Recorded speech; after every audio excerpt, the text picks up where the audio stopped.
بسم الله الرحمن الرحيم والحمد لله رب العالمين والصلاة والسلام على أشرف المرسلين سيدنا محمد وعلى آله وصحبه أجمعين. Let's talk about an important concept called al-hadith al-ahad, singular hadith.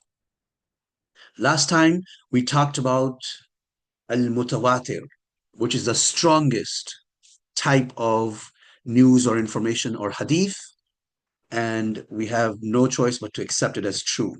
No doubt about it. The next grade, the next level, which is not as strong as mutawatir, but it is still considered strong enough for us to accept it and use it. The ulama use it to develop qidah, to develop Islamic law, and to develop all Islamic sciences. Imagine you're sitting in your home and a friend comes over and tells you that a building far away is on fire. You can neither witness it nor can you verify it yourself. You have no evidence to prove or disprove it. Your friend is truthful. He's not known to lie. You have no reason to not believe him, to think he's lying. He's not pranking you. There's no joke or something going on. He's a Muslim, sound intellect. He's not insane and has great memory. And he is also someone who has good character, does not openly commit sins unless without repentance, does not live an immoral life, and he always demonstrates good adab. Adab is comportment, etiquettes, manners. So he not only not do sins openly, he also demonstrates good manners, etiquettes, which are determined by one's culture. Would you trust this news report? Only one person has reported this event. Um, Before you answer this question, compare what is stated here with what was stated for mutawatir. In the case of mutawatir, it just says someone, you don't even know that person. Someone comes over, right? It's not your friend. And you don't know if that person is Muslim. You don't know if they're true, if they have good character. You don't know if anything about their morality, about their, you know, taqwa, their self-control, their discipline. You don't know anything about their memory, right? You don't know anything about their intellect. But because we had five different people come and tell us the same thing, we don't really have to go into, although it would be nice, we don't have to go into the character of the person, whether that person is Muslim or not, whether that person has good memory, whether they have taqwa, self-control, good manners. We don't have to investigate all of that because there's so many people that have told us that news report. Whereas in this case here, only one transmitter. So you only have one chain of transmission. He's a friend or she's a friend. And you have all these important characteristics that you know to be true. They're truthful, no lying, good character, good memory, no openly committing sins unless he or she has repented, not living immorally, good manners, good etiquettes. But there's only one person, right? So you can see how this is different from mutawatir. Would you trust this news report? Would you accept it as true? That's the question.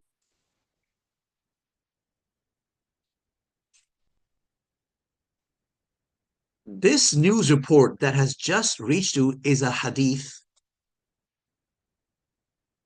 It's not mutawatir because we don't have five transmitters. It's not mass transmitted. Mass transmitted is something that is transmitted, as we talked about in the previous video lesson. It's transmitted by a large number, which my understanding is that it has to be at least five, even more. According to some scholars, it has to be more. There's only one narrator or one transmitter. There is only one chain of transmission. The chain of transmission is happens when, let's say, your friend did not see the fire, but he heard it from Zaid, who heard it from Fatima. So there's a chain. So sometimes you can have a chain also. Instead of you hearing directly from the person who is the eyewitness, you may have heard it from someone who heard it from someone who heard it from someone. So there's a chain. And that's what we see in most of the hadith.